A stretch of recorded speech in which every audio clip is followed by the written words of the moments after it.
Hi friends, welcome to CPS info channel. So ఈరోజు మనం ఈ పోస్టల్ డిపార్ట్మెంట్లో ఉన్నటువంటి మెయిల్ గార్డ్స్ అనేటువంటి వారికి రిక్రూట్మెంట్ ఎలా జరుగుతుంది, సో వీళ్ళు ఏ విధంగా రిక్రూట్ చేసుకుంటారు అనే విషయం గురించి తెలుసుకుందాం friends. So first of all ఈ మెయిల్ గార్డ్స్ అనే వాళ్ళు ఎవరు అంటే పోస్టల్ డిపార్ట్మెంట్లో పోస్ట్ ఆఫీస్లో పనిచేస్తూ ఉండే వాళ్ళే కాకుండా ఆర్ఎంఎస్ వింగ్ అని ఒకటి ఉంటుంది ఫ్రెండ్స్. అంటే వీళ్ళు ఓన్లీ మెయిల్స్తో డీల్ చేస్తారు ఫ్రెండ్స్. అంటే ఉత్తరాలు, పార్సల్స్ ఇవన్నిటిని సార్టింగ్ చేయడం అలాంటి ఆఫీసెస్ ఉంటాయి. ఈ ఆర్ఎంఎస్ ఆఫీసెస్ అనేటువంటివి రైల్వే మెయిల్ సర్వీస్ అంటారు. ఈ ఆఫీసెస్ అన్నీ కూడా దాదాపు రైల్వే స్టేషన్లోనే లొకేట్ చేయబడి ఉంటాయి ఫ్రెండ్స్. సో ఇక్కడ ఈ మెయిల్ గార్డ్స్ అనేటువంటి వాళ్ళు పనిచేయాల్సి ఉంటుంది. సో వీళ్ళు ఏం చేస్తారంటే మెయిల్స్ అంటే బ్యాగ్స్ వస్తాయన్నమాట. మన పోస్ట్ ఆఫీస్ నుంచి వచ్చేటువంటి బ్యాగ్స్ని అలాగే వేరొక ఊరికి పంపించడానికి సో ఈ సార్టింగ్ అనేటువంటిది బ్యాగ్స్తో డీలింగ్ చేస్తూ ఉంటారు. సో అన్నీ వచ్చాయా లేదా చూసుకోవడం, అన్ని పంపించడం లేదా చూసుకోవడం, ఇలాంటి పనులు ఉంటాయి ఫ్రెండ్స్. అదేవిధంగా కొన్ని సెక్షన్స్ ఉంటాయి, అంటే ఆర్ఎంఎస్ సెక్షన్స్ అంటారు. అంటే ట్రైన్లలో పనిచేస్తూ ఉంటారు ఫ్రెండ్స్ వీళ్ళు.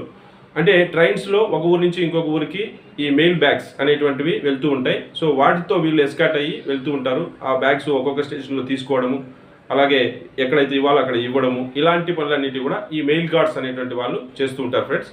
ఈ మెయిల్ గార్డ్స్ అనేటువంటి పోస్ట్కి రిక్రూట్మెంట్ ఎలా జరుగుతుంది? ఆల్రెడీ ఉండే జీడీఎస్ల ద్వారా జరుగుతుందా, లేదా ఎంటీఎస్ల ద్వారా జరుగుతుందా, లేక బయట ఓపెన్ మార్కెట్లో నుంచి వీళ్ళని సెలెక్ట్ చేస్తారా అనే విషయం గురించి ఇప్పుడు తెలుసుకుందాం ఫ్రెండ్స్. సో ఈ మెయిల్ గార్డ్స్ పోస్ట్ని ఎలా ఫిలప్ చేస్తారంటే ఫస్ట్ 25% ఆఫ్ పోస్టులని ఎంటీఎస్ల ద్వారా ఫిలప్ చేస్తారు ఫ్రెండ్స్. సో ఈ ఎంటీఎస్లకి ఎగ్జామ్ ఏమీ పెట్టరు. త్రూ సీనియారిటీ కమ్ ఫిట్నెస్ కింద, అంటే వాళ్ళు ఎంటీఎస్లుగా పనిచేస్తూ ఎటువంటి ప్రమోషన్ లేకుండా ఉండే వాళ్ళకి, సీనియారిటీ ఎక్కువ ఉండే వాళ్ళకి ఇస్తూ వస్తారు.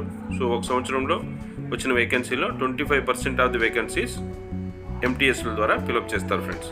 సో దీంట్లో ఎవరు తన డిపిసి ద్వారా సెలెక్ట్ కాకపోతే, అంటే ఎలిజిబుల్ క్యాండిడేట్స్ ఎవరు లేకపోతే అప్పుడు ఏం చేస్తారంటే ఆ మిగిలిపోయిన పోస్టులని కాలం సిలో యాడ్ చేస్తారు ఫ్రెండ్స్. కాలం సి అనేటువంటిది ఏంటి అనేది తర్వాత నేను చెప్తాను. సో సెకండ్ వన్ ఏంటి అంటే 50% ఆఫ్ ది మెయిల్ గార్డ్ పోస్టులని ఎంటీఎస్ల ద్వారానే ఫిలప్ చేస్తారు. అయితే ఈ ఎంటీఎస్లకి ఎగ్జామ్ పెడతారు ఫ్రెండ్స్. సో ఈ ఎగ్జామ్ రాయడానికి ఎంటీఎస్లకి మినిమం క్వాలిఫికేషన్ ఏంటి అంటే 3 years సర్వీస్ ఉంటే సరిపోతుంది. సో వీళ్ళకి ఎల్డిసిఈ ఎగ్జామినేషన్ అనేటువంటిది పెడతారు ఫ్రెండ్స్. అంటే లిమిటెడ్ డిపార్ట్మెంటల్ కాంపిటేటివ్ ఎగ్జామినేషన్ అనేటువంటిది కండక్ట్ చేస్తారు ప్రతి సంవత్సరం కూడా. ఈ ఎగ్జామ్లో క్వాలిఫై అయిన వాళ్ళ లిస్టు తీసుకొని సో వాళ్ళకి మెరిట్ ఆధారంగా ఈ మెయిల్ గార్డ్ పోస్టులు అనేటువంటివి ఇవ్వడం జరుగుతుంది ఫ్రెండ్స్.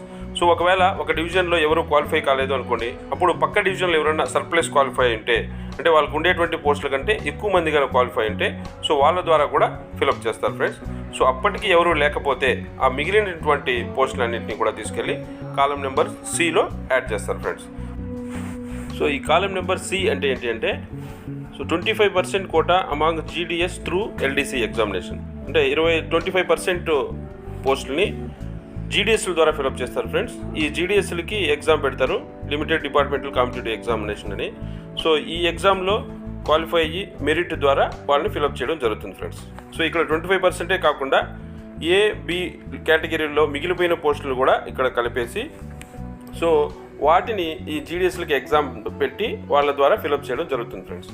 ఒక డివిజన్లో ఇలాంటి వాళ్ళు ఎవరు జీడీఎస్లు లేక లేదా ఎగ్జామ్ రాయక క్వాలిఫై కాకుండా పోస్టులు మిగిలిపోయినట్లయితే సో అదర్ డివిజన్స్లో ఎవరైనా సర్ప్లస్ క్వాలిఫై ఉంటే సో వాళ్ళకి ఈ పోస్టులు ఇవ్వడం జరుగుతుంది ఫ్రెండ్స్. సో ఇక్కడ హోమ్ డివిజన్లోను అదర్ డివిజన్స్లోనూ లేకుండా కానీ ఉంటే అప్పుడు ఆ పోస్టులని డైరెక్ట్ రిక్రూట్మెంట్ ద్వారా ఫిలప్ చేయడం జరుగుతుంది ఫ్రెండ్స్. ఈ డైరెక్ట్ రిక్రూట్మెంట్ అంటే ఏంటి అంటే ఓపెన్ మార్కెట్ నుంచి డైరెక్ట్గా ఎగ్జామ్ పెట్టి తీసుకుంటారు ఫ్రెండ్స్. సో అంటే ఈ జీడీఎస్లు ఎంటీఎస్లు కాకుండా బయట పబ్లిక్ ఎవరైనా సరే ఈ ఎగ్జామ్ రాయొచ్చు. సో ఆ ఎగ్జామ్ ద్వారా క్వాలిఫై అయ్యి దాంట్లో మెరిట్ని బేస్ చేసుకొని ఫిలప్ చేయడం జరుగుతుంది ఫ్రెండ్స్. అయితే ఇది ఎప్పుడు అంటే సో ఈ 3 కేసుల్లో మిగిలిపోతే పోస్టు అప్పుడు మాత్రమే డైరెక్ట్ రిక్రూట్మెంట్కి ఇస్తారు ఫ్రెండ్స్.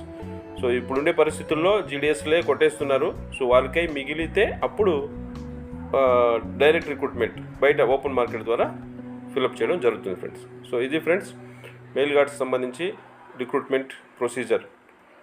సో మరొక మంచి అప్డేట్తో మళ్ళీ మీ ముందుకు వస్తాను. అంతవరకు సెలవు.